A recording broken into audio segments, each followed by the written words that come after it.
I just took a program with him recently called Squaring the Circle, which if you're on my newsletter list, you would have heard about. And we wanted to have him on as our first guest out of what hopefully will be a series of some interviews with some really great people sharing why we do this weird geometry thing in the first place and why do we even do that. So we're just going to chat a little bit about what we're doing as people are coming in. Please do drop into the chat where you're from. The numbers are jumping really high. It's always really nice to know where you're from. So just drop into the chat. Let us know what country you're in from. You can always go down to ask a question because this will be open for the public to be able to chat. So that's so great. Everyone from everywhere, France and Germany and Kansas and Colorado, Paris. So you can always ask a question. We're going to open this to the public. And you just go down to where it says Q&A. Please don't post your question in the chat because I probably won't see it because I'm multitasking. So if you go to the Q&A there, we've also got dear David Hyam in the background who's going to help look at the questions and kind of filter them out so that we can cover them.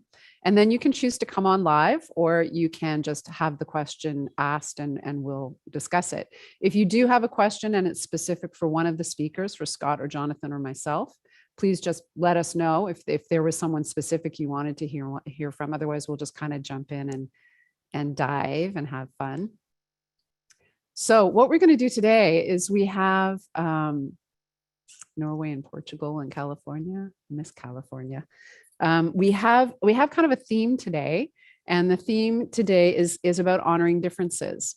And part of that came up when I was taking Scott's Squaring the Circle program. One of the gentlemen taking it was from India, and he was discussing his cultural aspects around what he was perceiving in the course and what he felt was Western and what it was a really interesting conversation. So we wanted to bring that on. And then when Jonathan and Scott and I were just sort of riffing together about what we wanted to talk about today, we were discussing the world of politics too in relation. And does geometry and this knowledge that we're kind of into all in our own geeky enjoyment of all of it, because it's not like we studied it in any place specific. We would have all been self-taught, really.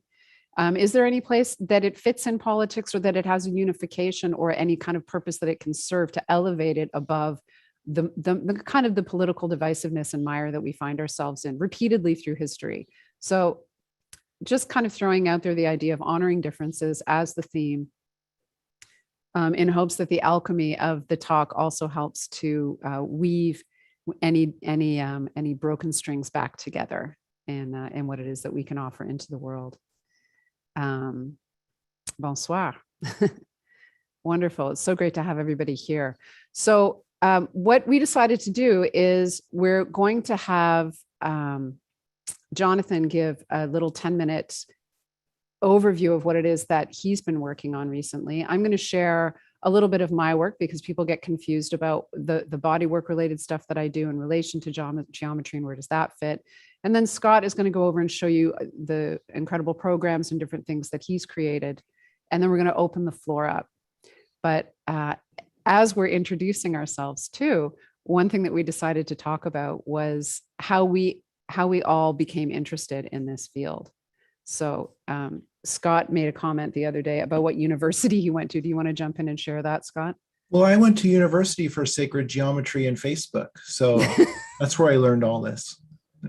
No, that's the thing, is that it's not taught anywhere really. And you have to kind of come to it in your own kind of personal development at some point. A lot of people discover sacred geometry or stumble upon it and try to figure out what does it mean. And you know, that's what I'm trying to do, is educate people and take them through a guided process and so on. But it's so just another way of looking at geometry.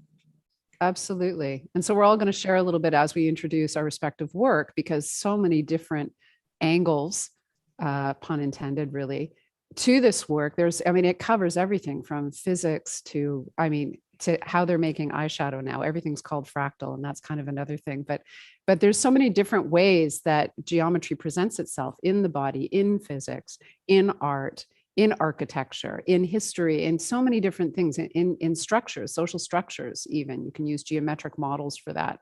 So we're going to have a little discussion as to how we got into it and then share our respective work and then open the floor for people. And we had such a great conversation, the three of us the other day, that we're so happy to have you here because it'll be really fun to have your input. Well, thank So you so much for having me as your first guest on this show. I really appreciate it. it's so wonderful to have you here. And it was so wonderful to take your program. And it's really nice to be able to share that with people. So we're going to start with Jonathan. If you want to take the floor, Jonathan, and just share what you would like to, and share a little bit about how this began for you. Yes. Hello, everyone. Nice to be here with you. And how it began was as a boy, mesmerized by the sheer beauty of the geometry in nature and pine cones, sunflowers, seashells, all the different ways that this beautiful combination of art and science, even then I was thinking, you know, this is something that is going to play an important part of my life. And I have been assiduously pursuing the study and experience and teaching of sacred geometry for over 35 years now. And just recently, in August the 8th, when the Lion's Gate opened, the portal seemed to open, and I experienced this huge wave of creativity, inspiration and creativity. And for 21 days from there, I did my best to compress 35 years of experiential sacred geometry, the key points. How could I just bring it down to a few minutes? And I'm going to show you. And it's still work in progress. So I'm going to show you a part of it that, first of all, I have to share screen, don't I? I'll stop my camera, share.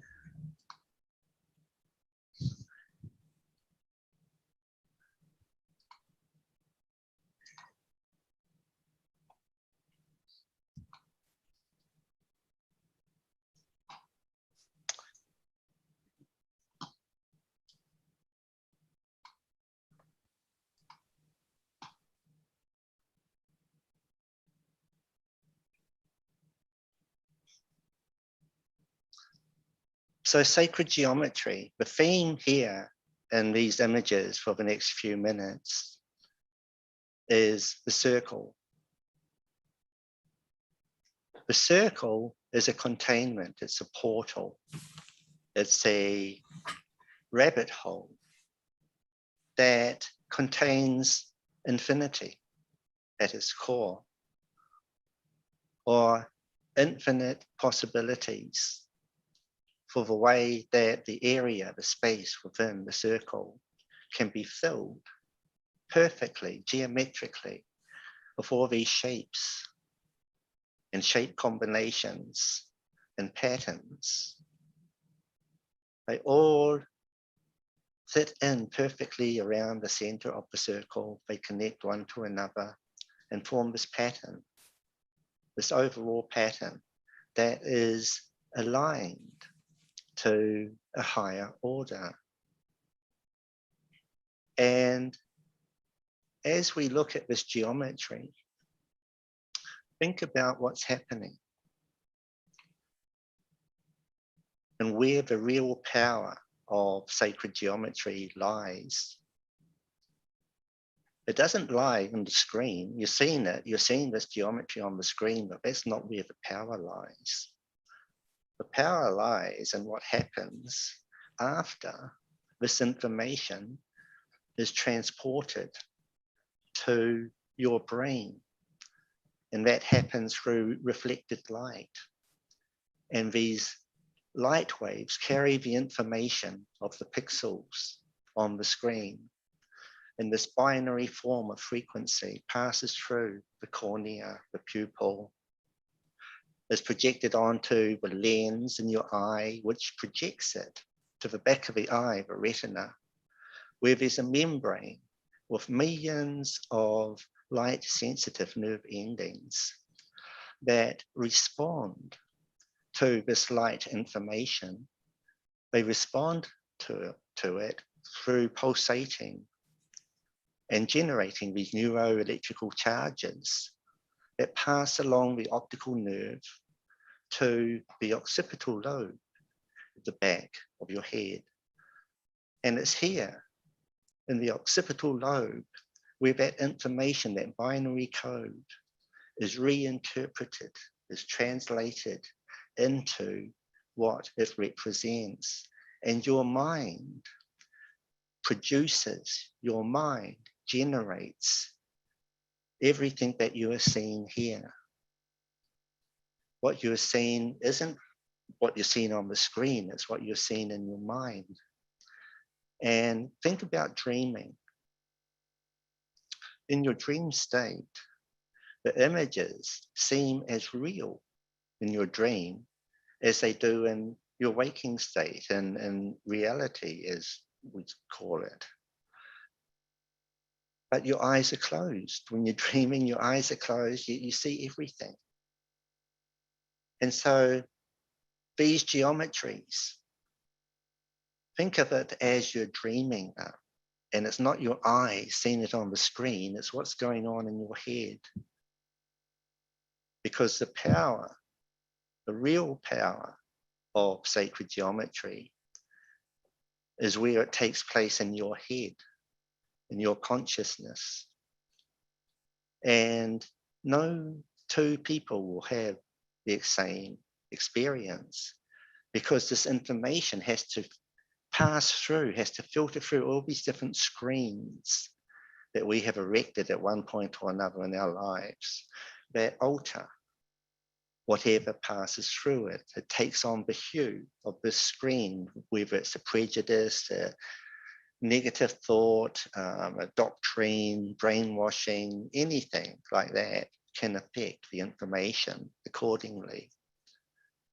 But for those that have eyes to see, for those who visually engage, develop a visual relationship with these sacred geometry patterns and forms, then all sorts of things can happen.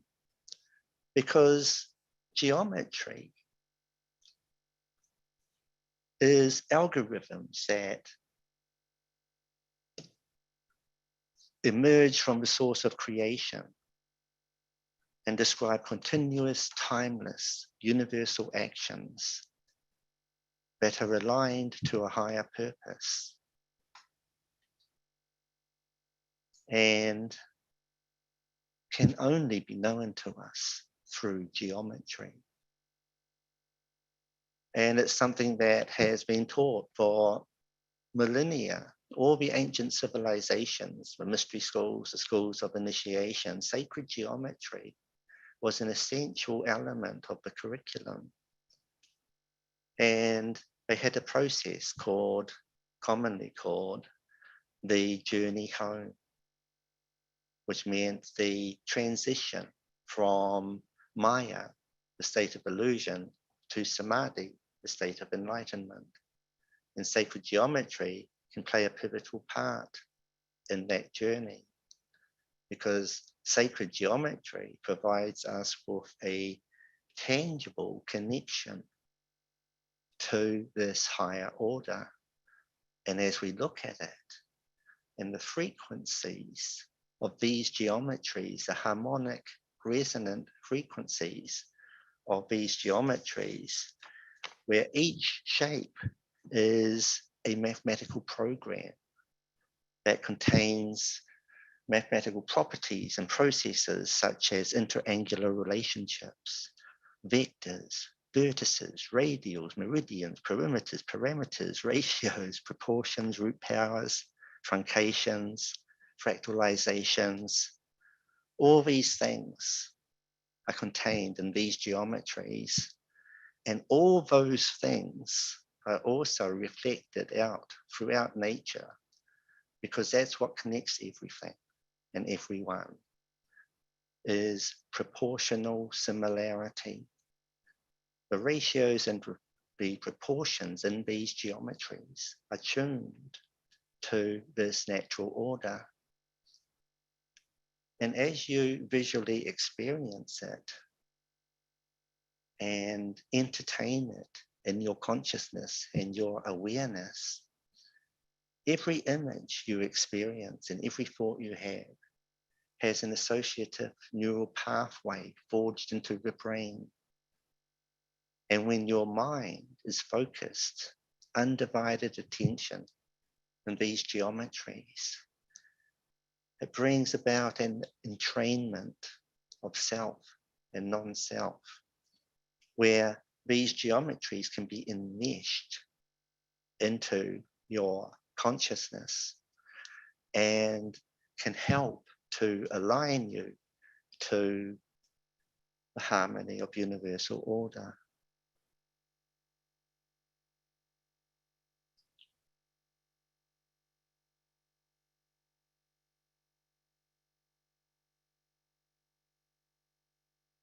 This comes at a particularly important time as the world is crazy and we're surrounded by turmoil and fear and uncertainty.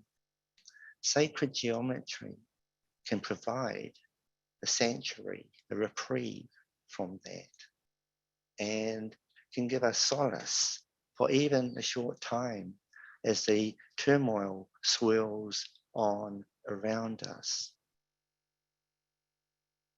And it also helps to bring into balance that which is out of balance. And what is out of balance is our symbiotic relationship to nature.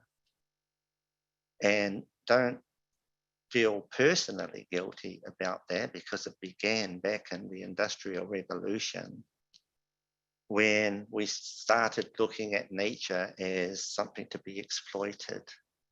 And unshare now. And there we have it. That's beautiful, Jonathan. I'll bring on my video again.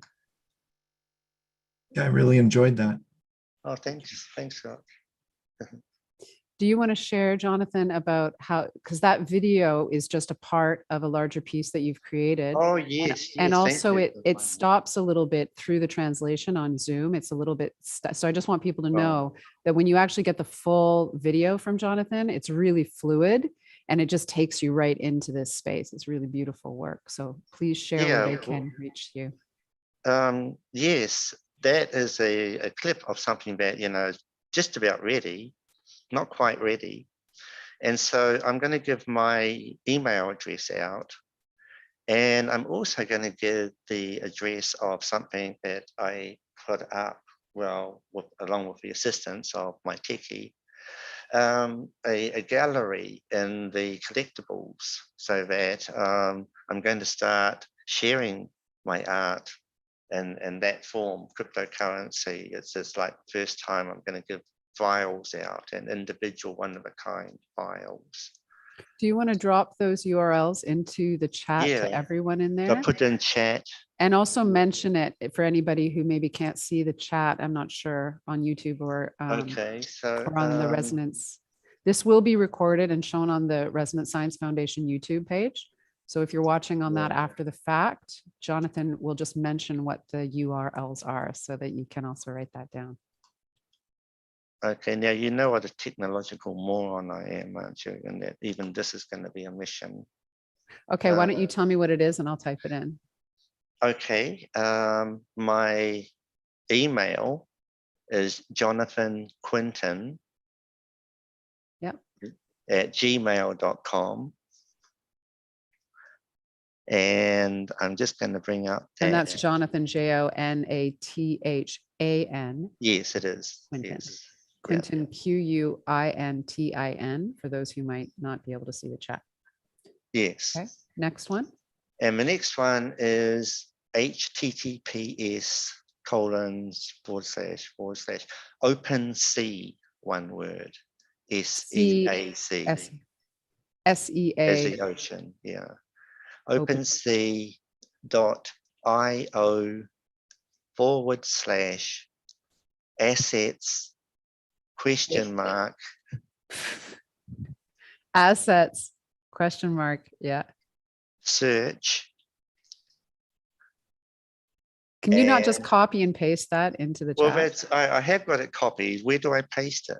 You just go to chat, like as if we're Okay, I talking did on, that and I didn't see where to put you my just mouse. you just hover over the screen. I'm David doing maybe that. can, oh no, he can't because he doesn't know what he's posting. You just hover over the screen and you go down to where it says chat. You click on chat. You go over to where the little blue thing is and you make sure it says everyone instead of just hosts and panelists. No, there's just still, I went from top to bottom. Okay. You know what? Email it to me and I will make sure that Yeah. it's up at the end of the thing. 'Cause That's the thing. I'll do that. unless, I'll are do we that. finished or does it go on for a long time? The URL.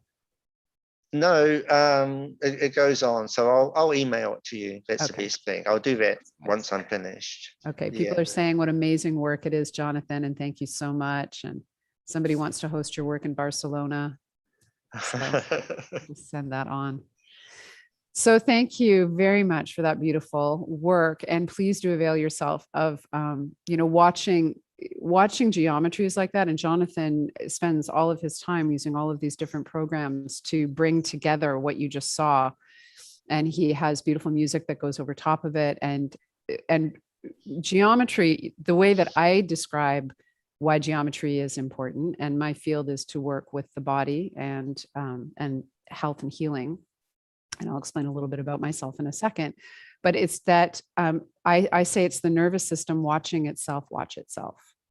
So what I learned, I grew up in a family that on the Finnish side from Finland of my family, my grandfather was a very powerful healer. I don't like using that word healer because I think everyone's a healer, but I actually saw my grandfather 2 years after he died.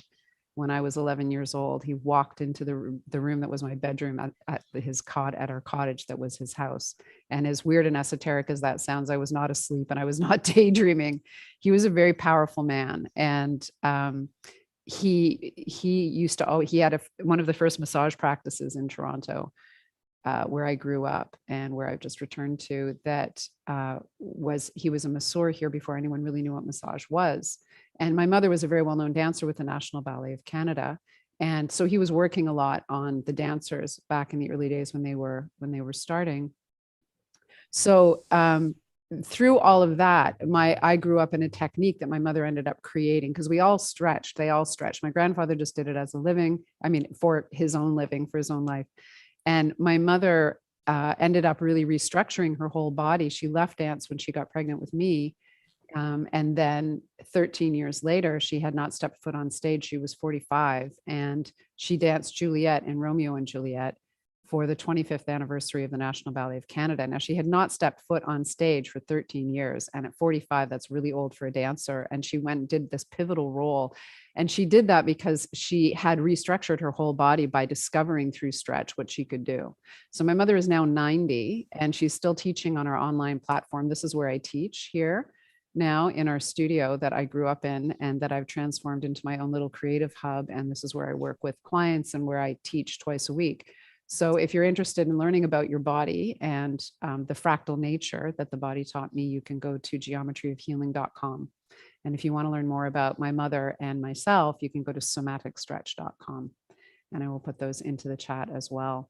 So I grew up with this technique and then I started studying shiatsu and acupuncture in the early 90s. And I had a really interesting experience, to say the least, where I had I can only describe it as an energetic experience. It felt like 5 million volts ripping up my spine. And it was very shocking, very unexpected. And I had no system mentally really to put that experience into. And it brought about a month of we'll call it extreme discombobulation, and then piecing myself together for months. It was like a real shock to the system, like almost like, getting hit by lightning or something. I had no interest in geometry and I failed math in high school. And I tell people that all the time because I still don't get the numbers. I just kind of glaze over. And weirdly, this whole world of geometry has shown up because that experience amplified the sensitivity of my nervous system even more. And that, because I knew meridians and I was working in that field, I was kind of piecing everything together. And over 25 years, it was this obsession to really understand what I was experiencing. So when I say it's the nervous system watching itself watch itself, your nervous system is frequency. So just imagine for a moment, if you close your eyes, if you like, imagine for a moment that you've got your brain and your spinal cord, and it's not just these bones on your back, on your spine, it's this trunk in the middle of electrical conduction that is running everything. And then it has all of these nerves, everything that goes down to the fingertips and your toes, and every single part of you is animated by this electrical charge, for lack of a better word. And so this charge in the body is a frequency like any other. And what I began to discover as I was working on bodies more and more is that I would work on a certain point, but rather than thinking about muscles or even thinking about nerves, planes of energy that would intersect would become clearer and clearer to me as I was working on bodies. And so over many years, this kind of rising up out of the ocean image started to appear. And that's the basis of my work, is understanding where Eastern and Western medicine come together to really show that when you overlay what we'll call geometry, but really is like a map of frequency over the body, it makes both the East and the West of us, when we're working with our own aches and pains, or if you're a therapist working on other people's bodies, how to actually access the interior where the tensions all begin. So I'm just going to take you on a very brief journey before we get into Scott of the work that I do. So just so that you're familiar with our respective sites and what we do, online stretch class here is where I teach all of my online classes. You can come and watch them live. And what I started doing after COVID was leaving up these recorded classes, and I switched them out. This is my mother at 90. She teaches on Saturdays right now for a little run. She won't be doing it forever, so please come join us. And then I teach, last Wednesday, I taught adrenal stress and low back pain, and my mother taught another class. And then the other day I did internal geometry. And so I leave these up because I really felt that after COVID started that, there really wasn't the opportunity for people to really learn that healthcare should be something that is free as possible, and something that we can really create ourselves. And there should be support there for people, especially in financial stress, who don't have the opportunity to really work with their own health and learn about what can help them not only reduce stress, but reduce their aches and pains. So I keep these classes free and run by donation. So if you can donate, it really helps me, and it helps a lot of other people who can't, but I really just want them open. So you can come and see the recordings anytime, or you can join live and come to hang out with us Wednesdays and Saturdays at 11 o'clock Eastern time, 8 o'clock Pacific time, and then a little bit later in the afternoon if you're overseas. So somatic stretch was what I was raised in. And this, as I said, is a lineage from my grandfather to my mother to me. And you can sign up for our newsletter on any page, really.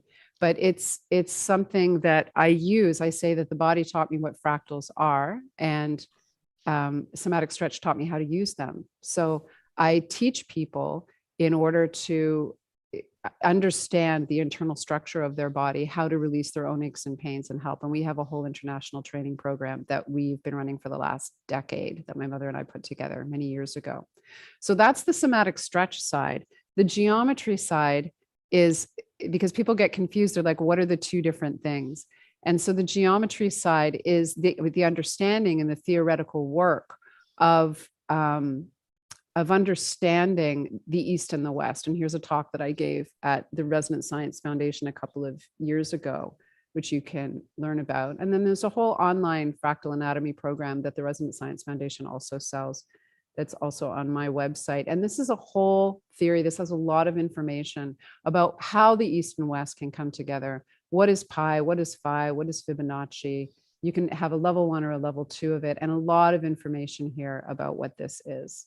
So I teach a theoretical side of it, but also in level 2, I start taking you into the body more, and you're able to actually apply this fractal nature of the body and what fractal anatomy is and what it means. There's a whole bunch of stuff here, so you can go through it all and see what works for you in that. And anything else that I want to show you?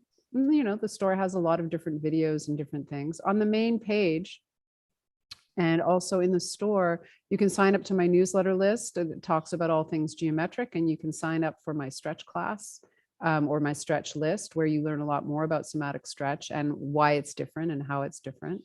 And if you have any questions, just drop them into the Q&A and I will answer them as we go along. And Can I say something? Can I say something here? Yeah. I've known Meredith for quite some years now. A long time ago, wasn't it, Meredith? Yeah. And I've watched her journey, and to where it is now, to what she just showed you. And no one else in the world is doing what Meredith is doing. It's all original, unique work that is coming through her. And I think I just wanted to point that out. Thank you. I appreciate that. Yeah, thanks.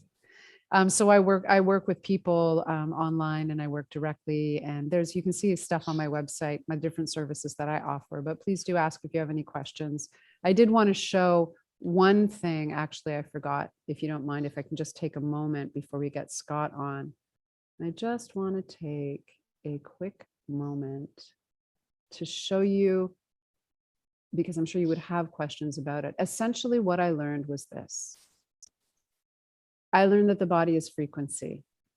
And I learned that there are angles and planes to that frequency. And of course, if you kept these frequencies going, you would just see light around the body. So to break it down, there's kind of a way of grabbing onto a light beam for a second to take a look at it.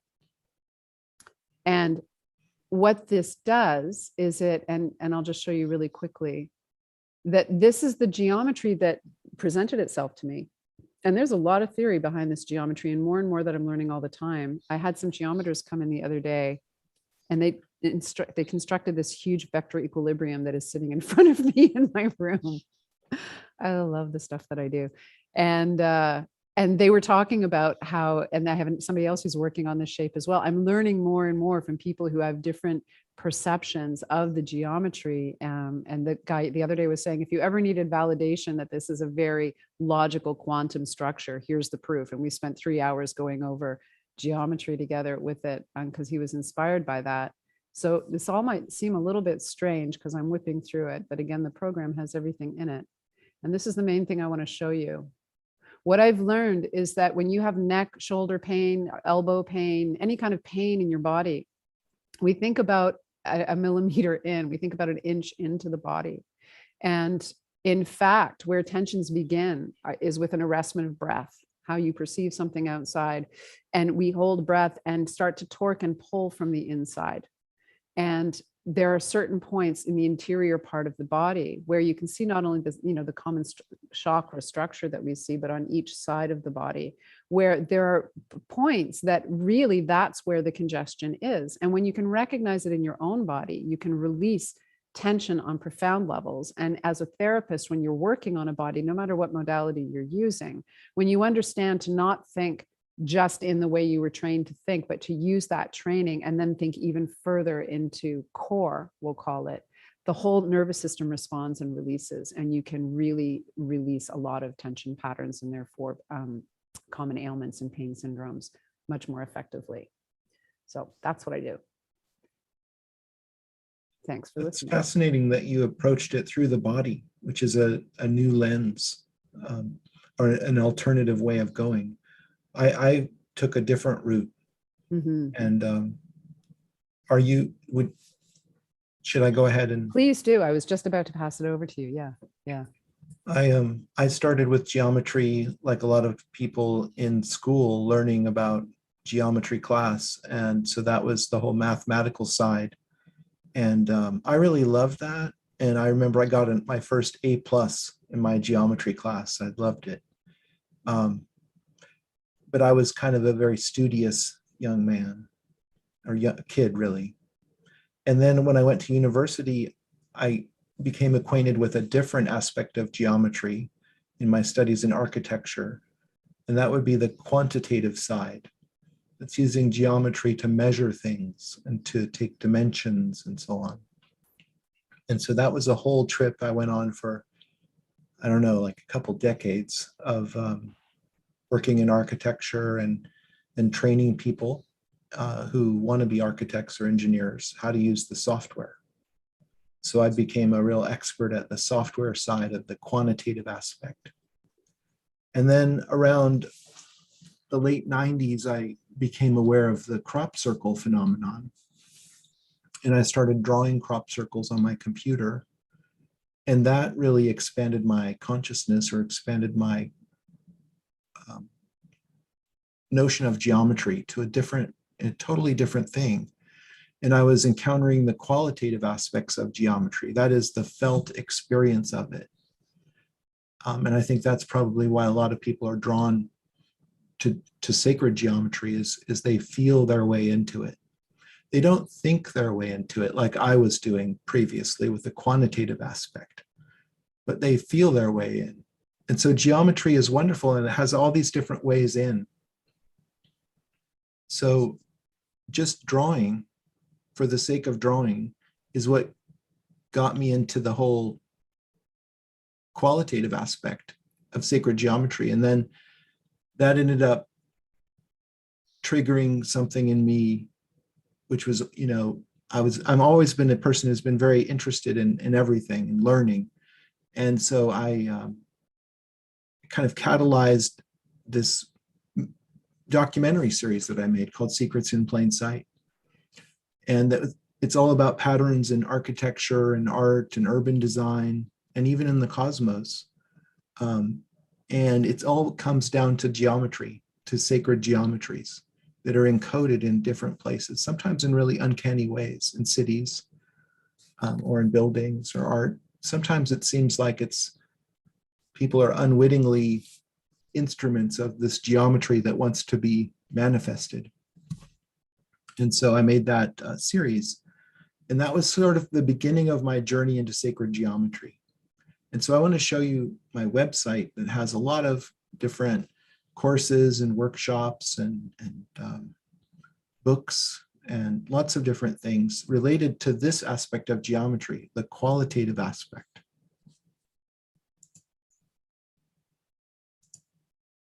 So here we go. Can you see that? Yeah. So on my site, sacredgeometryacademy.com, I have a lot of different offerings up here at the top. I have this new concept called an M book that I'll circle back to in a minute. And I have a co-host here at Sacred Geometry Academy, and that's Jeff Fitzpatrick. So he adds a wonderful dimension to what I'm offering. And we're co-offering these workshops, these live workshops together. And Meredith took part in our first one. So I think that was really great that you joined us, Meredith. And I think it was a really well-received workshop in general. It was fantastic. Yeah. Really glad I did it. Yeah. So if we want to look at that, I can click on this right here, and then we'll get the info on that workshop. And so here we have like the page that describes everything about it. And so I'll just scroll down here. There's testimonials here from the people who attended the first one. And then it has the table of contents. There's 8 modules. This one's on squaring the circle. And Jeff and I plan to release lots of courses like this on different geometric archetypes. So squaring the circle is just the first one. It's a very powerful one also. Let's go back. And there's a live component here, which is the head cleaner experience. It's a audio visual experience that Jeff hosts. It's really wonderful. Let's go back up, courses. So I have Secrets in Plain Sight in here, and that's a free course that you can join, and then you can watch this whole epic series that I have that's 5.5 hours long. We also have another free course here, which is the Transformative Potential. And this is getting into like our motivations behind creating this whole website and the courses that we offer. So I really highly recommend taking that free course. It's 90 minutes long. There's 3 videos. And that leads into the Squaring the Circle workshop, which is our main offering right now. And then we have other courses that I've had in the past and I've brought over here to Sacred Geometry Academy. we have the constructions course, and this is very kind of left-brained in showing you how to do everything. And so all my experience with the quantitative aspects of geometry kick in here. And I've taught so many people over my career. I have dozens of instructional video courses on software. And so this is another one of those, but it's focused on the things that you care about how to draw these forms, and not to get carried away with the tech or the aspects, the quantitative aspects. We let the geometry guide us, and we just see where it takes us. And then I also have this app called Q, which stands for Qualia, the quality of experience. And it's like a CAD program that's really been simplified as much as possible for drawing sacred geometry. And then I have a number of what I'm calling M books, which is a new concept I just came up with very recently. It's the multi-dimensional book. So for example, I have this book on philosophy that I just came out with recently. And an M book brings together the paperback, different kinds of ebooks, the audio book, and a new thing called a video book, all in one.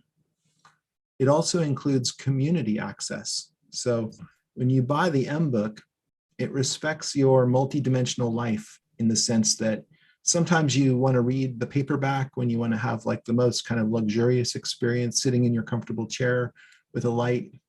Other times you're on the go and you want to read it on your phone. So the ebook is better for that. And other times maybe you're on a run or you're working out or you're in the car and you want to listen to the audiobook, it's included. And then if you want this really cool new thing, it's called a video book. Let me show you that. So for example, here's a video. Qualitative uses of geometry. So I'm going to pause that. The idea here is that I'm reading you my book. And so this actually adds new dimensions to the experience of listening, watching my face. You get all these visual cues from me, and you can also read it on the screen. So it's all these things giving you this kind of fuller experience. And then all of these things come with the community aspect. So there's this community that we have behind the scenes. When you log in, there's a community menu. And it's a little bit like Facebook and how it works. You can post, images and links, and you can comment on other people's posts. And so far, we've just had this one live course, and we've had huge involvement from everybody in it, in the community. And so people are really loving that feature.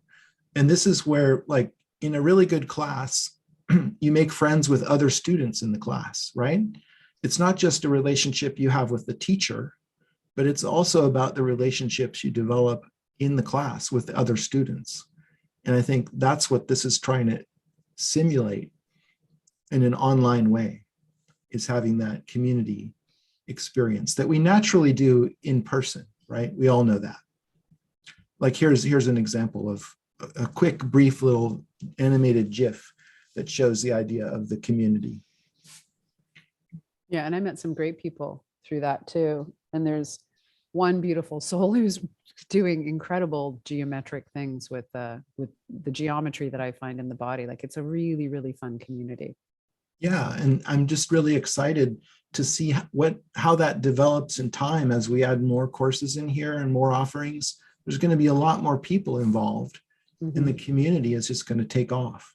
I'm hopeful.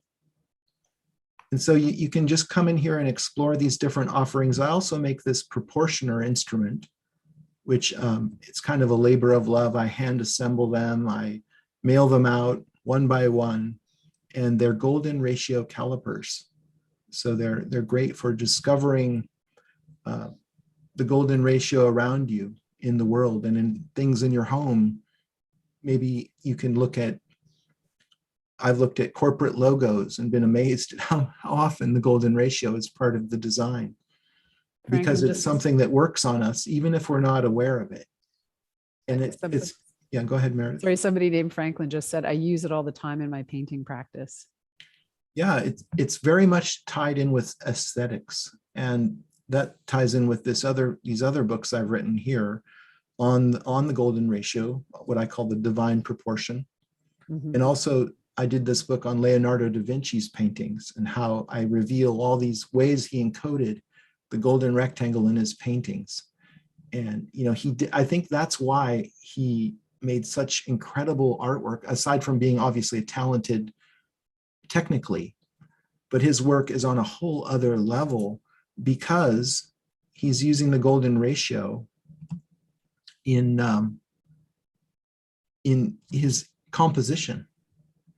And like, this is the M book idea where we have the ebook you can read, the audio book you can listen to, the video book you can watch, and the community as well. So that's kind of a 30,000 foot overview of my site and what I'm offering. We also have offered in-person retreats in the past, and that's something that we're going to get back to in the future when the pandemic kind of calms down a bit and travel becomes easier. We're going to do that again. Here's one of the groups we had together in Ireland at this lovely Transpersonal Institute where we had our sessions there. Beautiful. And I also have a blog here that goes back, way back into my Secrets in Plain Sight days, all the way back to 2010. I've got tons of information in here for you to explore. I have some new blog posts in here as well. And Jeff and I are excited to start our first podcast. And so I just have this kind of placeholder here for it. But on Monday, we're going to do our first show. So I'm really excited about that too. So that's kind of my tour, and I'll stop my share. And also, again, it's sacredgeometryacademy.com. Thank you, Meredith. That's right. To reach him. And so there's an interesting thing too, you know, because when in talking about how we all come at this differently and that there is no university for sacred geometry. And so everybody who's on the call today, or anyone who's listening to this, and all of us are just drawn to this fascination of frequency and watching it emerge from the inside to the outside. And so we all have our different paths going in. And I don't know if you want to share, Scott, the one thing that really helped develop your mind that we were talking about before in relation to that. Are you discussing like your own birth story? My human vehicle. Your human vehicle. Yeah, because it's fascinating. Well, I'm missing 3 limbs, missing my right arm at the wrist and both of my legs below the knee. And so I was born this way. It's a very rare thing to happen. But seeing that I was born that way, it's something I've always accepted, and that's made it a lot easier. I think it would be a different story. It would be much more challenging if I had lost these limbs in accidents or in a war or something. I would have a different take on it. But it has given me a very different perspective because I wasn't able to be a football player or join the military as my father might have wanted. Those are the things he did. So I had a different focus in life, which was in developing my mind. And so for years I worked on that. You know, I was an A+ student, valedictorian, and all that stuff. But it wasn't until I was in my 40s that I realized that I wasn't my mind either. Because as a kid, I had this gift of realizing I wasn't my body, right? Which is something usually people don't realize until their body is failing when they're very old. And I got that right in the beginning of life. I realized that my body is defective, but I'm not. Mm. And so that was a huge liberation for me in a way. But then it took all the way into kind of middle age for me to realize that I'm not my mind either. I am awareness. Thoughts come and go. Mm-hmm. It doesn't matter what's in my mind, it comes and goes. It's not really who I am.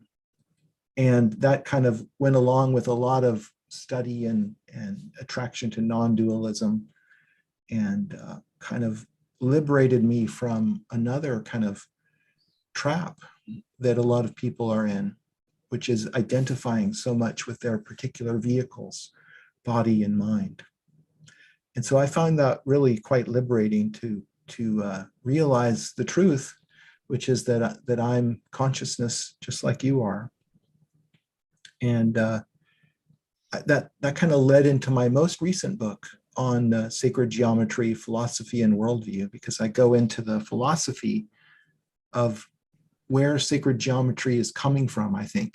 And I try to explain the why of it, which is something I've always been interested in. And it gets into the, idealism and non-dualism and so on. So if that's the kind of thing that interests you, I really recommend you check out that book. Yeah, somebody just said they'd really like to read it. So that's his book, Sacred Geometry, that he just showed. So you can find that on his website, Sacred Academy. What is it? Sorry, say it again. Sacred Geometry Academy.com. Academy.com. Yeah. And I just want to say, because that's such a beautiful personal story, and thank you for sharing it. And as you were talking, it was reminding me of something that I've been remembering recently. I was biking about a year ago. My right thumb has always been bad. And of course, that's where I work a lot. And before I was in body work, I was a chef. So it was either knives or bodies. And I was biking and my thumb was bothering me. And I just had this whole conversation that briefly went through my head. And I thought, what would happen if I lost my thumb? And all of a sudden I heard, you would have your voice. And I thought, right. And then I thought, what would happen if I lost my voice? And the answer all of a sudden came, you would have your mind. And I thought, what would happen if I lost my mind? And then I heard, then you will have found God. And I was like, whoa, I had to stop my bike and write that down on the phone, and keep going. But it's that kind of idea of not being of the mind. And for me, the understanding of geometry, however, and whatever angle it is that we approach it, really has such a deep, spiritual to me means when the inner world, the quiet world, the subconscious world connects with the consciousness. And that to me is the definition of healing as well. It's not necessarily that you get out of pain or you live for 5 million years. It's that you've got more information coming from your subconscious that's connecting with your consciousness. And in so doing, expanding and evolving. And that changes the whole, I know that Jonathan has talked before too about the changing structures of frequencies of one's own brain when you're working with geometries, when you're watching geometries, when you're watching them move. And again, this is why I say the nervous system is watching itself watch itself. And suddenly the sentry between the left brain being here and the right brain being here, or the subconscious being here and the conscious mind being here, suddenly there's a bridge and sparks fly across that bridge. And so it's a very evolutionary kind of pull and innate tool somehow, I think. I would say that in my philosophy, doing sacred geometry is a way of connecting your soul mind with universal mind directly. Yeah. So you're using the language of universal mind, and your soul gets that. Your soul actually remembers that because you are also the universal mind. And so that's why sacred geometry is more of a feeling of remembering or letting go and recalling this beautiful truth. And I think that gets into the idea of the universal quality of geometry and how we desperately need that as a society these days and as individuals. We need to reconnect with something profoundly true, universally true, and not relatively so. It's not just because I feel this way in my lifestyle. No. This is the same language that we would use to communicate across all human cultures and potentially even to communicate with extraterrestrials. It's the only language there is. There's mathematics, number, geometry, music. They're all different, modulations of number. And presumably they would be the same everywhere in the entire universe. And that brings to mind, for me, it brings to mind one of my favorite quotes from Buckminster Fuller, which sort of encapsulates what we've been talking about, where he says that because our world is constructed upon geometric relations, like the golden ratio and the Fibonacci series, by thinking about geometry often enough, you can organize and harmonize your life with the structure of the world. And he said that back in the 70s or 60s or 70s. He said that. And it's, you know, it's timeless. It doesn't matter what century, what millennia. We're talking about sacred geometry. We're talking about pure mathematical principles that exist all around us and exist, in fact, in every point of creation. Those pictures I was showing earlier on, all those beautiful pictures contained inside the circle, you can make a point anywhere in space, right in front of you, and then you need to decide the length, and you can use a compass, you can use a bit of rope, you can use a laser beam, it doesn't matter. But from that point, circumscribe a circle. And within that circle and any other circle ever created, all those shapes and patterns can be contained, because the circle is like the cosmic womb. It has undifferentiated potential from which all the geometries that we need, and all of those geometries that I showed and those patterns, appear also throughout nature and the self-organizing forces. They also appear in us, and we are an embodiment of the self-same geometric proportion. So geometry is the universal language that connects all of us. It's like, and the golden ratio is like the golden thread that weaves its way through this tapestry of creation, uniting, contrasting, and diverse elements into a harmonious whole. It's all about geometry. Yeah. The only thing that does that. It's the only thing that does that. Politics doesn't connect us all. We all have different opinions. No? Yes. But the pentagram and the square and the triangle are all going to always be the same, no matter how you feel about it. And regarding that, the pentagram and how silly humanity can be, you know, from some traditions consider the pentagram to be evil and the work of Lucifer, and that the pentagram is pure mathematical principles. It's angles and geometry. It's mathematics, pure and simple. And whatever affiliations we may place upon it is irrelevant to what it is. It is what it is. And these, you know, indoctrinated and prejudiced people, when they place their own prejudice onto these eternal, timeless things, it's like, I might be getting into hot water here, but it's a number of times I've heard various Jews claim ownership of the hexagram star. You can't use that. It's Jewish. It belongs to us. No one else can use it except us. Yet, if you're going to go by that logic, the Sumerians were using it long before the Jews ever used it, and then other, you know, peoples around the world have used it even longer than the Jews, the Hindus. Well, what's interesting is you cannot patent geometry like that. It's no, exactly. patentable because my point that's exactly universal. Yes. Yeah. Although Nazis did that with the swastika almost. But one thing that I wanted to share about that was so amazing for me was that, you know, I didn't know anything about the world of geometry. It was way, way off in left field. And this was actually kind of how Jonathan and I met. Like, I had a complete sensory experience. And after piecing everything together and finding things, suddenly geometry emerged and made such sense and was the logical key within that. And I remember when I found that world of geometry, I was upset. I thought, like, it's the thing furthest away from my capability of thinking. I guess I might as well just give up now, because that was that journey. And there's no way that I'm going to learn about this. And then I met Jonathan.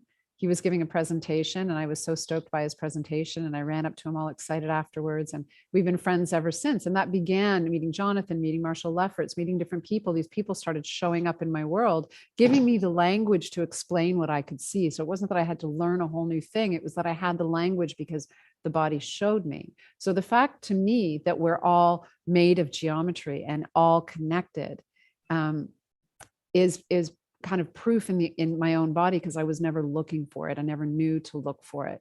And in fact, I only just had dreams that I was walking around my high school halls trying to find my math room. And then as soon as I kind of unlocked this thing, those dreams stopped, which is really interesting. So Mm. going back into that idea of, that politics, for instance, we were having a discussion around, the incredibly political discussions going on around the world today. And you can take anything and you can hitch a political idea to it, or use it as an avenue to progress your politics, or assert your politics. But as Scott was saying, and Jonathan was reiterating, there's nothing political about geometry. It's always going to be that way. It is frequency upon frequency showing itself, and we're the human players on that stage. So it's something that is actually more unifying rather than dividing. And when the mind can think in that geometric way and really appreciate structures and have that universal connection more, then everything does really become this oneness that we're talking about, and those divisions cease. And it was a really great kind of coming into the conversation. I don't know if anyone wants to riff on that. I do. Can I just say a word? For me, all those geometries that you saw in my little video clip, I created all of that out of nothing. And yet, when I was at school, all through my school years, I can't remember a single math paper I ever passed. I think I got failed for everything in all of math, because I just couldn't, it didn't fit into my brain. It was only after I got hit between the eyes with a rock that I started to see, the expansiveness and infinite range of these geometries. And so I started right from the beginning without any education. And I started at zero with a compass and a circle. And from that's where I started. And from there, I think of it as animal cunning, just looking for a way to go to the next step. What is most congruent? What is most resonant? What will also be in alignment with, this angle and this shape and this pattern and this form? And I've followed it really. I'm OCD, but I have a really good subject to direct my focus and intensity on, and that's sacred geometry. And I'm an artist, and sacred geometry provides me with infinite possibilities for expressing my art. And this art is art science, and it's therapeutic. It's like cosmic nutrients for the mind.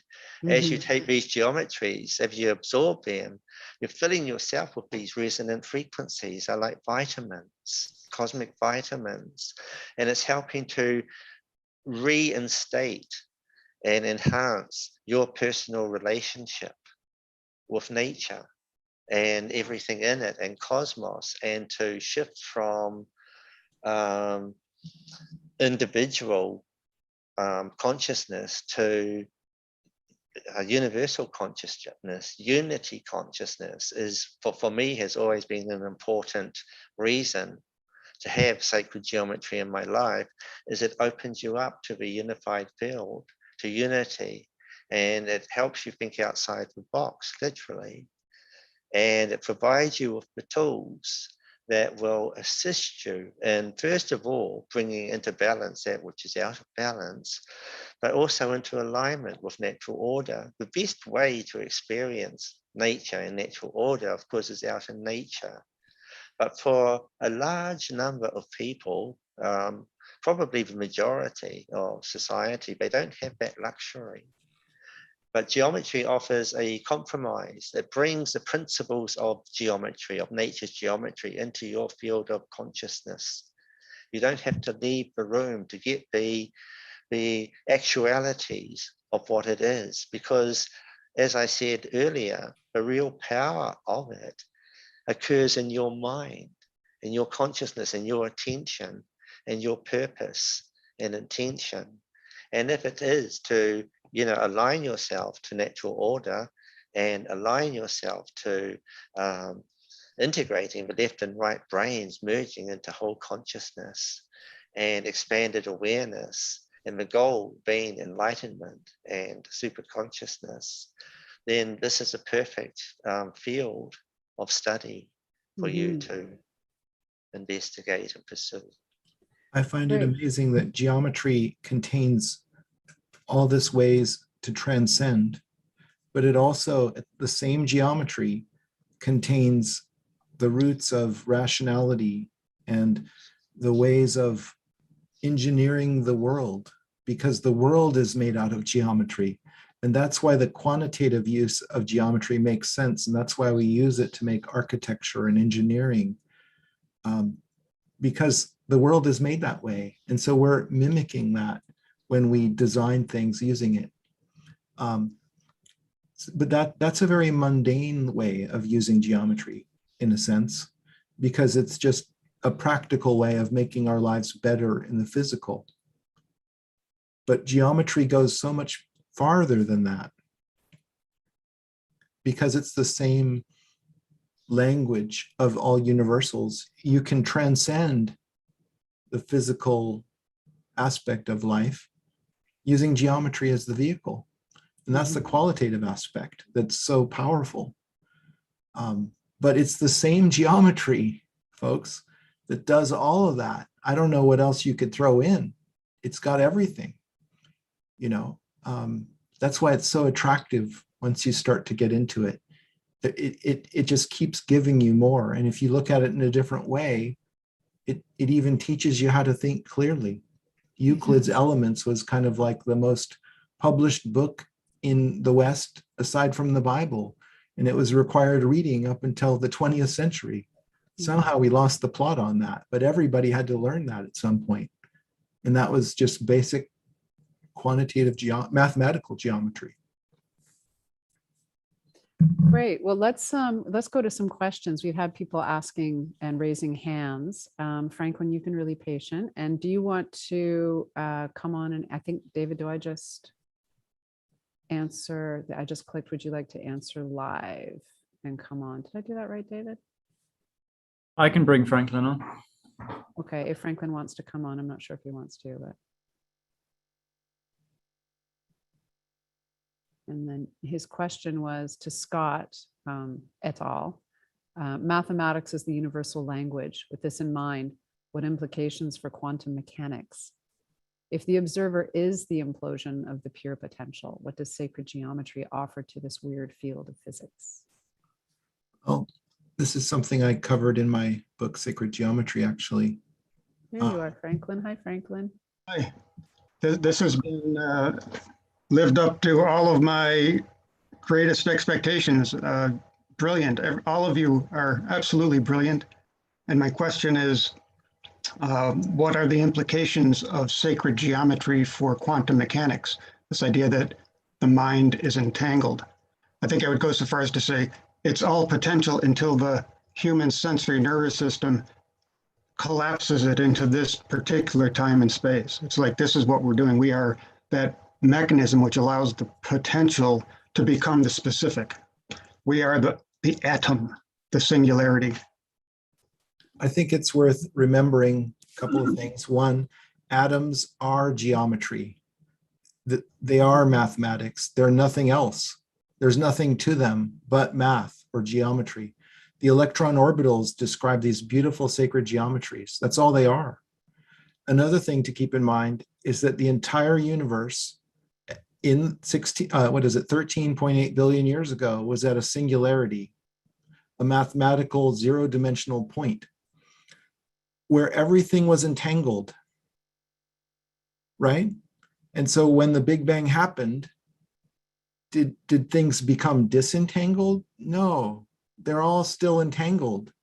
Just by logical deduction, if we remember the beginning, everything was entangled, it must still be entangled. And so everything is interconnected in a sense. Does that answer your question, Franklin? It certainly begins to. It's wonderful. You know, I think we, like a Big Bang and a big implosion, we are the big implosion. It's all the sensory falling into this this, we're making sense of it. And then all together, we're getting clearer and clearer as we add consciousness together. Like Also, I want I want to add into that. You asked about quantum mechanics. There's also the field of quantum biology that biologists were concerned about naming themselves recently. And now they kind of are coming up more and more and acknowledging that they are, in fact, quantum biologists. And the hesitation is that we're so separated, our bodies from the cosmos. It's not just really what it's feeding into the quantum mechanical world, but what's it feeding into the quantum biological world. And so the hesitation was like, well, it couldn't possibly be that if there's so much geometry and quantumness out there that it would possibly be connected to us. I mean, that seems like something you're not supposed to admit, but it's so obvious. And that is where the as above, so below really does come in from the ancient side. So it's affecting not only the mechanics of the quantum world, but the biology, our very biology of it. So I just wanted to add that. Yeah, I'd like to add fractalization and the patterns and geometries that I was showing in the video clip. Every single shape is a fractal. Every single shape has potential to contain endless number of smaller versions of itself and secondary shapes ad infinitum, or that is through division and subtraction of certain numbers, root 2, root 3, root 5, golden ratio, through addition or multiplication of these same ratios and proportions that can move out towards infinite expansion. All those patterns you saw can go in ad infinitum, can go out ad infinitum. Every single shape and every single pattern aligned to this higher order. There's no beginning and there's no end. Creation itself, geometry, exists before the Big Bang. And how do we know that? Because as Scott, as we've all been saying, everything is geometry. Everything you see in creation is geometrized. And so the geometry didn't come afterwards. Geometry was there first. And I think of the patterns in that as algorithms emanating from the universal mind. And it's food for us. It shows us principles such as assimilation and balance and coherence and equilibrium and fractalization and harmony and symmetry and symbiosis. All these different things are shown here in these continuous, timeless, universal actions that are there for us. And they're there in a state of potential. And they don't require anything, even creation, to exist in potential. But to exist other than that, they do require something.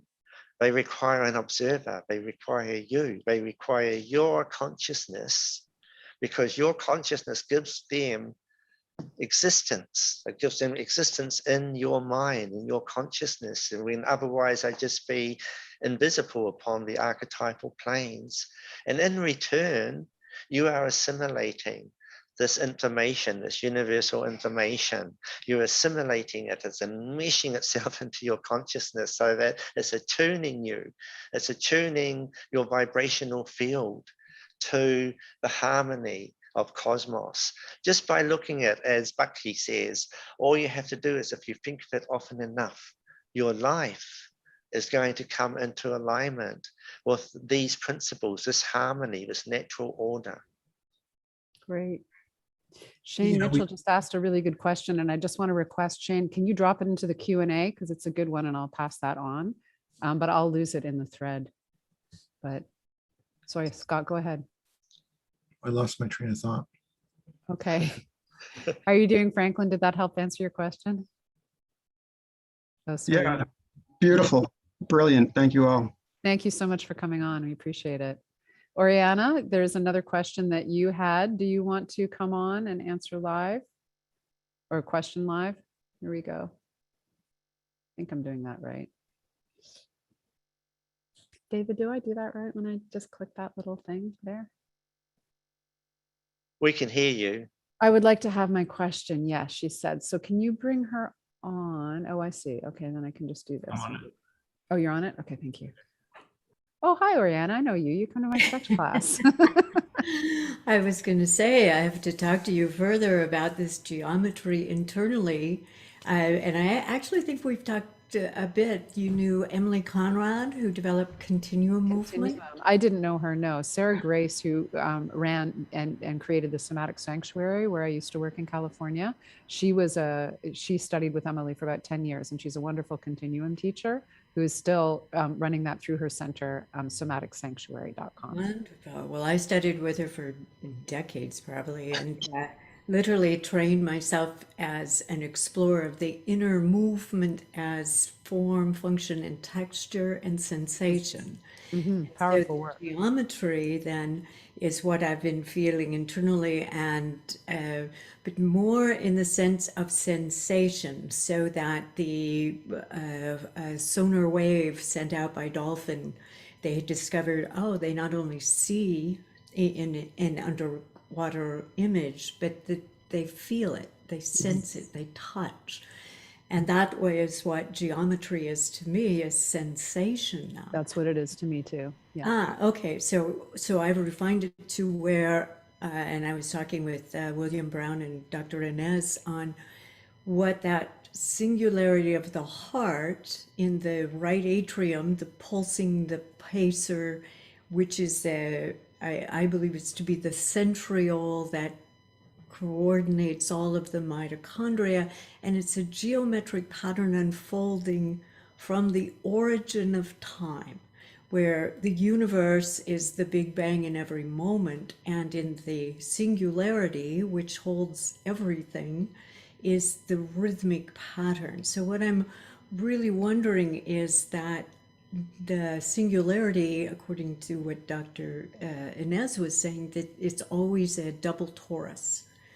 And the heart also has a torus. And I'm wondering of that rhythmic pattern from a double torus that gives rise to an embryo, a one-celled organism becoming a multi-celled being, 3.8 billion years of evolution. And we do it in 9 months. So that geometry that unfolds also has a fractal pattern, and I'm wondering of, I can even say this, it's like there's a coordination and perhaps even a fractal geometry of the rhythm that is held in a time crystal, which science just discovered the time crystals that have a ordered repeating pattern in time. So it holds the rhythm, and it has perpetual motion.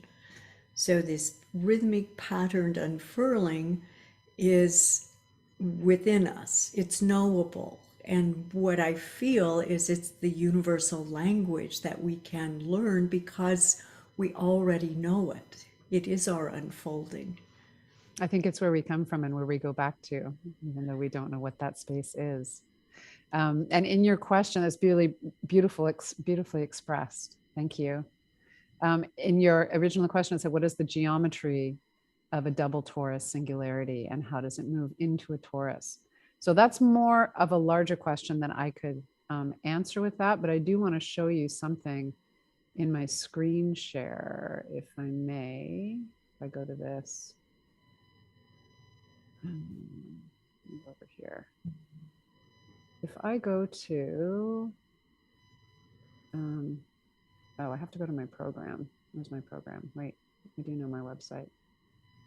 If I go down to where my program is, let me move all this out of the way. This animation shows the geometry that I see in the body, and you'll see at the end of it that this to me is actually the geometry of the center of a toroid structure. It's very similar to the tetrahelix that Nassim is using to charge water and pull from the vacuum. That happens to be an interesting coincidence I bring up in my talk that I gave. And it actually shows clockwise and counterclockwise spin very much like the tetrahelix does that Nassim is working with.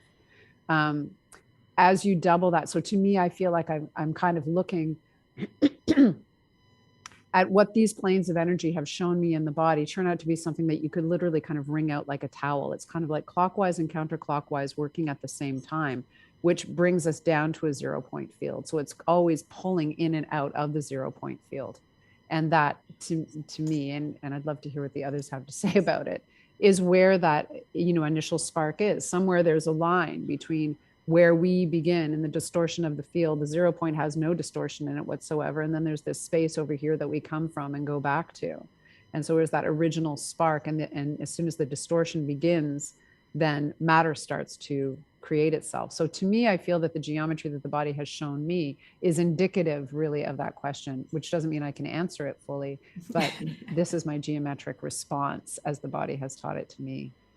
Yeah, well, I know when I was talking with Nassim and he was saying what's inside of the torus, and I said, oh, the vortex, what's inside of that? And he said, I said the whole, and he said, yes, what is it? And I said, nothing. He said, everything. And we were both correct. The whole, Everything that and is nothing. the whole. Yeah. And yet the double torus has a spin counterspin. And in that is a dynamic balance that is, and this is where I'm not sure when that occurs, if it's the observable universe becomes the toroid of shape, where the unobservable is literally the counterspin that's compressing all that knowledge at the same time it's expressing it. So in other words, as the Big Bang, we think of it as expanding out, but it also has to compress in. Yeah. And Nassim's Right. a better person to ask that question to, but I would think that if I'm hearing your question correctly, that not only is there the toroidal shape and then the double torus, there's no when does it begin, because it actually is fractal. So that would be based on the observer. At what Right. point do you want to ask the question? But you're also, I think, asking, is contraction and expansion happening in the same moment, just like everything is full of nothing and everything at the same time? Right. And that's what I feel the shape that I found speaks to me to say. There is a space where contraction and expansion is happening so simultaneously in a moment that is what the Big Bang is. And yet it's continually happening and In the creating. moment. So Right. I don't know. I- Jonathan I or respond Scott, to that. I'd like to say something. please. So if you imagine a boundary of a hyperdimensional sphere, or just a sphere if you like, and then inside of that, let's say that you have something that starts spinning in the middle. And as it spins, it kind of pushes itself out into the disk, because the disk, it's going with the spin. Mm-hmm. And the disk eventually hits the boundary, the inside of the sphere, and it will swirl around. It will go up and it will go down. And those swirls will naturally form a kind of double torus. And the way it's spinning on an axis will cause those to come back into the core. And I think all of that geometry just arises out of spin.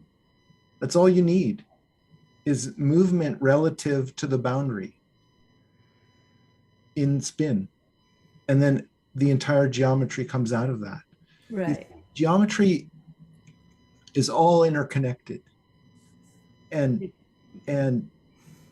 it's such a genius level that we can only glimpse at, like, the perfection of it at times, but it's really all the same language, the same thing that's happening, and we're just kind of parsing little bits of that, reading a few words out of this universal book here and there, and we're starting to clue into the way things work. But remember, it's a language, and all Right. languages don't exist on their own. Like, you can't take Spanish and put it in a bucket, mix it up and say there's meaning in there, because there's no meaning in the language. Meaning is only in consciousness. Okay, I want to come back to something Yeah. though before we get too far away, Okay. which is that you're looking at the spin that creates the double torus movement. So what you're saying is all geometry though is looked at as movement. And what I'm saying is, what's it moving through? Meaning, what's the still that holds all of it and resonates into a fractal rhythm of unfolding? So you can have geometry unfolding in embryo. When does that occur? What is that unfurling, unfolding pattern that's pulsing? And that pulsing is a heart rate variability such that variation is pulsing this universal languaging, not only in geometry, but in the rhythmic patterning of it. I think it's geometry is when we think of it just pure geometry, it's really just number and space. But when we bring time into the equation, it's movement and vibration, because it's number moving in time. So you see, so it's really the relationship of number with space-time that generates this pulsation, this movement, and all of the geometry. So we can't really pick it apart and say it's just one or the other, because they're interconnected. It's all one whole. Right. And, So I'm saying the same thing, actually. yeah. And so it's all, we're just saying the same thing, but from different vantage points. And from another vantage point, geometry and music are related, as Pythagoras pointed out. And numbers are the organizing elements, but numbers of themselves are just digits, really. It's a relationship between the numbers that bring in the dynamics and the ratios and proportions. And so music is about the relationship of number and time. Geometry is about the relationship of number and space, the coordinates in time, the coordinates in space. And when they are resonant, when you're having resonant music or sounds, combined with resonant shapes and patterns, then there's a synergy of wholesomeness.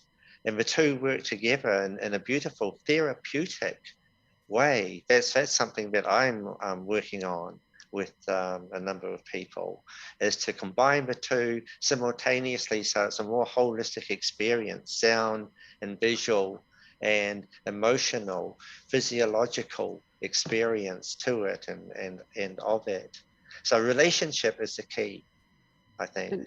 And Oriana, I think your question, you're saying you keep saying, where does it start from? Where, or really when? There's something in that that pattern, like the double vortex, that it's almost like what I feel is that there's almost this shell from inside of the double torus that spins and counterspins in this dynamic balance, and it reaches a boundary, and then there's another shell that forms that's actually a torus. And I don't know actually how to explain it. I'm just doing my best. I'm just trying to figure out how to answer or to help direct in the way of where the question is, and to be sure, because what I'm hearing is that it reminds me a little bit, and I could be wrong, of when I was in physiology class, and there's a sinoatrial node in our hearts, and it starts with the first, it's a pulse that comes into the body and then goes over the Purkinje fibers and bundle of His and causes it to contract. And in physiology class, I was told, that is the genesis of human life. This is where it begins.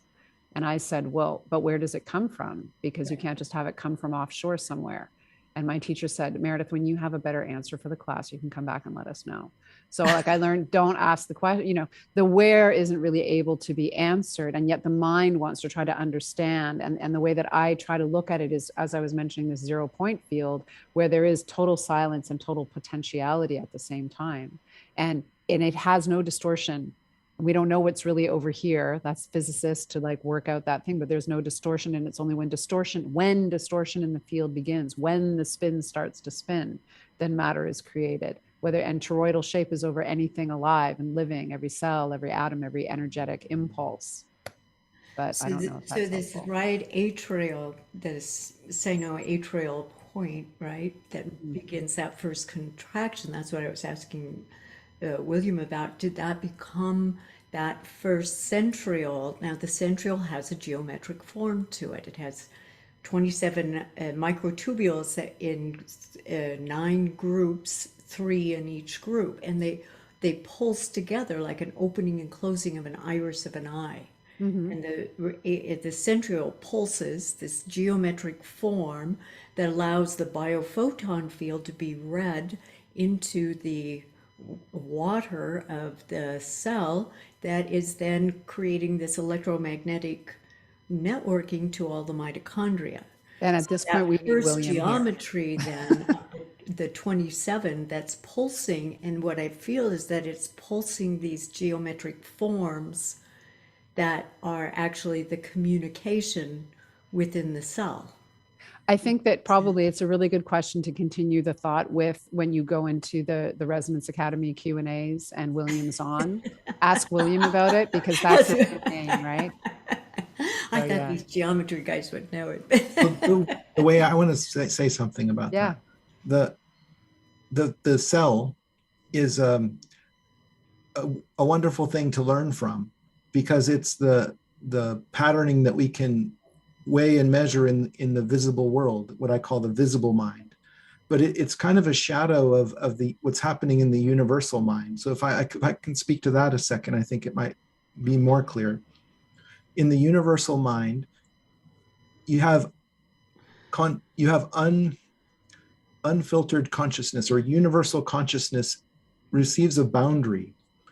When it makes a boundary, the act of bounding it creates a separate self, the notion I am, because consciousness is now inside this boundary and it has to explore its limits and to understand where it ends. But it's really just consciousness that's in this sphere. And that's where you get the double torus, and you get all the geometries arriving out of consciousness moving around and trying to figure out who it is, because now it has limitations and now it has a mind. You see, all of these things are born out of this act of creation. And this can happen, like Jonathan was saying, within a circle, there's all the infinite amount of geometry. So you can have universal mind that can subdivide itself into any number of smaller units, smaller boundaries. It's like algebraically, there's an infinity between 0 and 1. And between any two numbers, there's an infinity there. And so there's plenty of intelligible room for this to take place in universal mind. And in the physical world, we see that as discrete units, as cells, as people that grow into people, you know, but they're really shadows of what's really happening, where consciousness is taking this boundary and saying, I'm going to be in this human vehicle, right? I'm taking this boundary.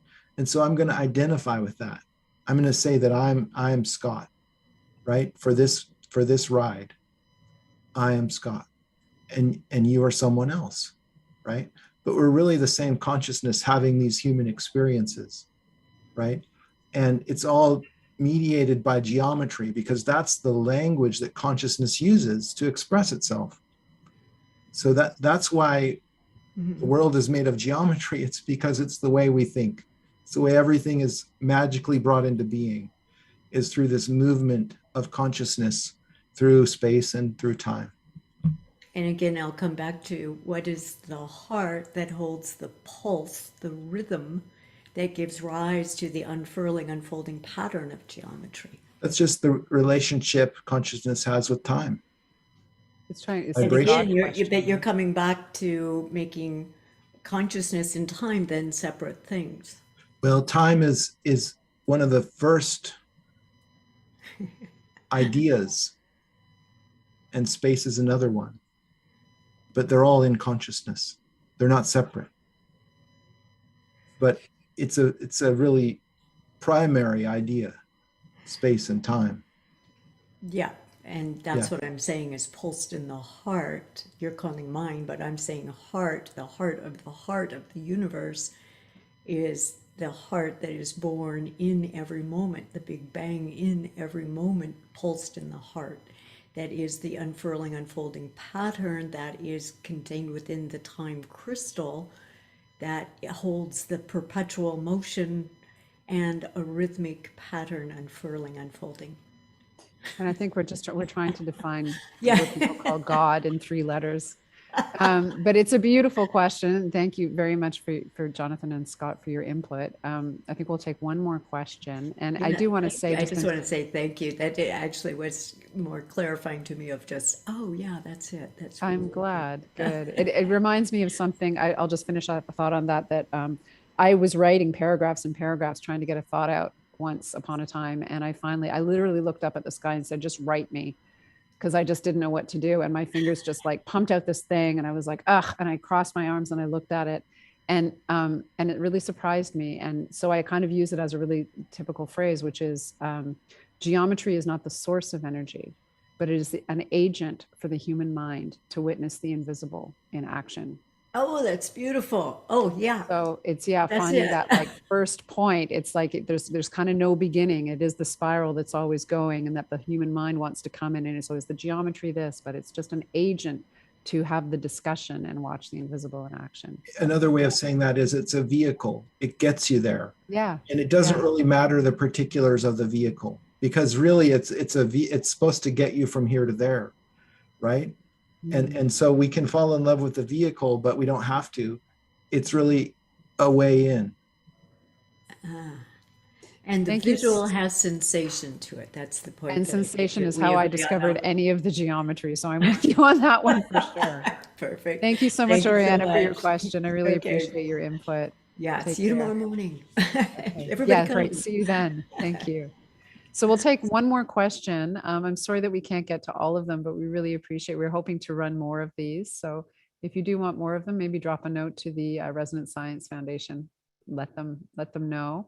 Marion, Grace, you've had your hand up a couple of times there. I'm going to just put on allow to talk so you can come on and ask your question if you would like to. Fabulous. Hi, Marion. Hi.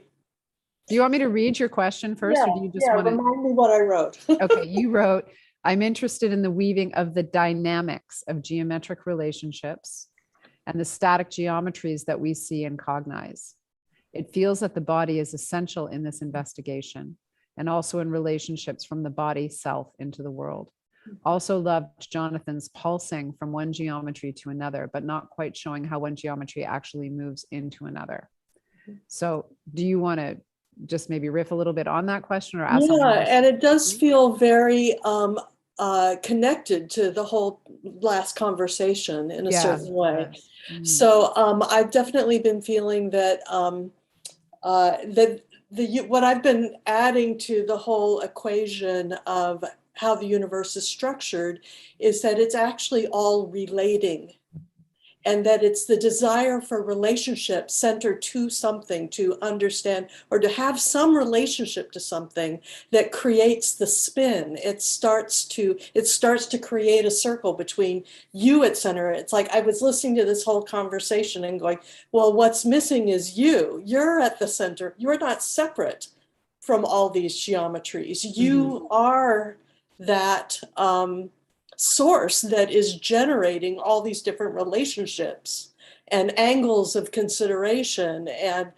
and spin of possibility, and you're coordinating all of these different resonances that are oh my God, it's just so much to take in all at once.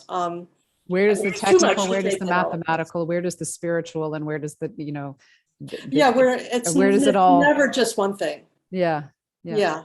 I mean, it's so much going on, and we're the hyper coordination point for the universe. I mean, we're not separate from God. We're not separate from that. Mm-hmm. We're not separate from these geometries in dynamic relationship. But I was actually wondering about, I see when I'm in these classes, I'll see the geometries and I love them. I absolutely love them. And, but they feel static. It's like there's a kind of finality to each of these geometries, but life is very dynamic and very resilient, and it's relating. It's like it's resonant, and I'm just wondering how do these things? Maybe the time crystal was a clue. I loved that. How do these things actually unfold? And maybe it's coming back to the circle again, too, like you were saying, Jonathan, where all of it is can reimagine itself in new relationship again and again and again. Okay, can I step in there then to say how it all fits together in the context that how I use it. It starts at 0 point. Mm-hmm. And what else starts at 0 point is the Fibonacci series starts at 0 when You know, you think that 1 would be the natural point to begin, but where does 1 come from? 0 represents the pre-manifest as the gateway, as that barrier or portal between the unmanifest and the manifest. Mm-hmm. And so on the left side, if we're going to use that example, on the left side is pre-manifestation, which exists just in pure potential. And then on the right side is the beginning, is the manifestation, the result of that. And it's like Scott was saying earlier, we have all the information from the point of conception, when the spermatoza and the egg fertilize the egg, that point of conception, all the knowledge that was required to take it from that point to the point that we are now, millions, billions of cells all organized into this intelligent form, all interconnected, all having the cellular memory of what they're supposed to do and all the information required to do it is there. And then from that point, come back to the circle, the cosmic womb, the ovum, infinite potential. All of these shapes and patterns come from the circle reflecting upon itself. In other words, dividing into itself, dividing itself into 3 uniform divisions, which creates the equilateral triangle, dividing itself 4 times uniformly, the square, the quadrilateral, dividing itself 5 times uniformly against the pentagon. And essentially that's all that's needed, because then those shapes can combine to make secondary shapes and extrapolations and divisions and sub groups. And anyway, they're all connected through proportional similarity. Proportional similarity is what connects the atom to the universe, to the microcosm, because fractality, the whole, is contained in the part, as Rumi says. You are not a drop in the ocean. You are the entire ocean in a drop. And I think that sums it up quite succinctly. Mm-hmm. Yeah, very much so. Also, Marion, I think that when you say it's static and where is the kind of the resonance and the move, in the kind of art that Jonathan creates, you have the static because it's what's in the material world. And then as it's moving and morphing, there's a resonance, but that's the invisible part in action that we're trying to see. Mm-hmm. And that's where the geometry, as Scott was saying, is a tool and that vehicle, to really allow us to be able to witness, because it's in the invisible, like a fish swimming in water. It doesn't see that it's water it's swimming in, and yet that's where all the dynamic and the fluidity of life is happening. Mm-hmm. I don't know if that's of any help. I think when we draw sacred geometry with a compass and a ruler on paper, we're looking at a shadow of a shadow, and it's static.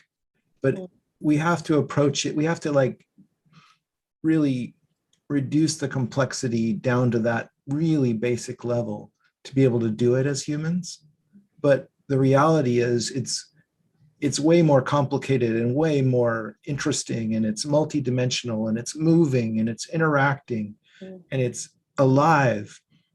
And so when we draw stuff, we're just looking at this kind of frozen moment. This slice is all we can get. Mm-hmm. And so it's kind of unsatisfying in a sense. It would be great if we could do the whole thing, but Jonathan's work of making it move in time is one way to do that. Jeff's head cleaner is like that as well. It's movement, it's video, it's graphics, it's sound, all together, and it gets you into that space in a way that just drawing can't quite do. Yeah. There's also I keep coming back to this thing. I'm not separate from these geometries. My relationships, the way I relate in space, is not separate from these geometries. And that's one of the reasons why, Meredith, I love your work so much, is that, your embodiment, your physicality is this geometry in action, in relationship, in how I receive life, how I interact with it. And But it's like I see it dancing in all of my relationships. It's very cool. Yeah, it's It's very alive. It is alive. Mhm. There are these geometers over here the other day who built these structures in the studio here, and there's a book by a man who lived a couple of blocks away from here, who died the year that I moved to Los Angeles, and I never knew he was there, but his name was Stafford Beer, and he wrote a whole book on structural dynamics of really how, I mean, to simplify it, how all when you say relationships, how all relationships from the personal to the corporate to the different structures of thought can actually be created almost like if you're familiar with constellation therapy, constellations of how dynamics involve, and that they follow geometric proportion when they can attain a state of harmony and go into a state of chaos and then come back into a state of harmony. So this geometric principle can be applied to anything across the board in that way. And however we're seeing it and experiencing it on a sensory level, on a mental level, on a heart level, on a sexual level, we always talk about heart and head, and we're still not talking about the generative function in the human body, which is alive in every cell. And so the structure of the cell being geometric, the macabre is the first form that we make. And once we become 8 cells, so it's sort of endless. Yeah.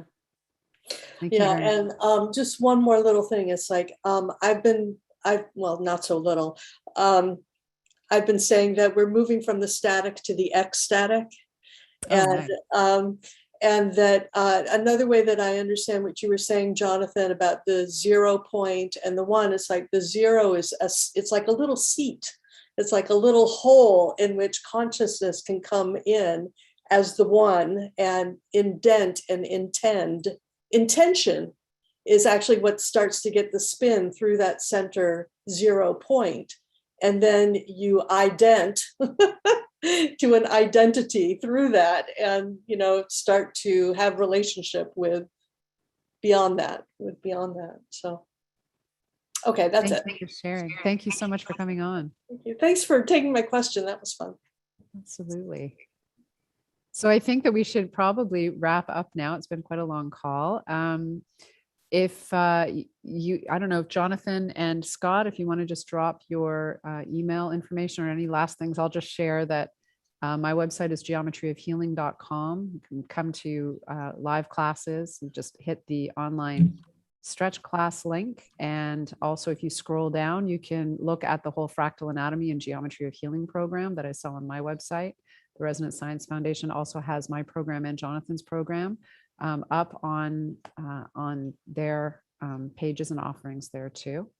And you can always email me at sands, like the beach, SANDS, @templebody.com. Scott, do you want to share? And Jonathan? I just put in the chat that my website is sacredgeometryacademy.com. Please check it out. And Jonathan also sent a link there. Yeah. Great. Is that the right link, Jonathan? Yeah, I sent 3 links here. I sent my email for people who would like to get a full copy of my video when it comes out. Good. I sent my website, which is attunedtocosmos.com, and I sent the link to my brand new gallery, collectibles gallery, that you can go and take a look at some of my work. Beautiful. Okay. Thank you very much, everyone, for bringing your wonderful questions and insights and thoughts. And we hope to do it again soon. Thank you so much, Scott, for joining and for sharing all of your wonderful wisdom. And I'm sure thank you very much for having me. I really appreciate it. And thank you too, David, there in the background, helping make everything work. And I think you can just probably help us say goodbye. Yes, great to have you on board, Scott. I really enjoyed. You have a lot of information, and I'd like to get to know more about your work and more about you. And I want to see your whole video where it doesn't kind of hiccup because of Zoom, but it's nice and smooth. I think that'll be really powerful. Yes, that'll be ready very shortly. With I'm getting the acoustics. I'm having a very gifted vocalist with an angelic voice is doing a musical background along with the crystal bowls, and it's a very etheric combination that helps to transport you into that realm of appreciation of the ethereal essence that, you know, is contained here and that we are connected to and are part of. Sounds wonderful. Beautiful. Okay, well, thanks so much, everyone. And we will be continuing the conversations here on the Resonance Science Foundation platform. Until then, you can reach any of us and the Resonance Science Foundation with your questions or requests. And there's some beautiful information on all of our sites for all the geometry seekers out there. Thank you very much for coming to play. We appreciate it.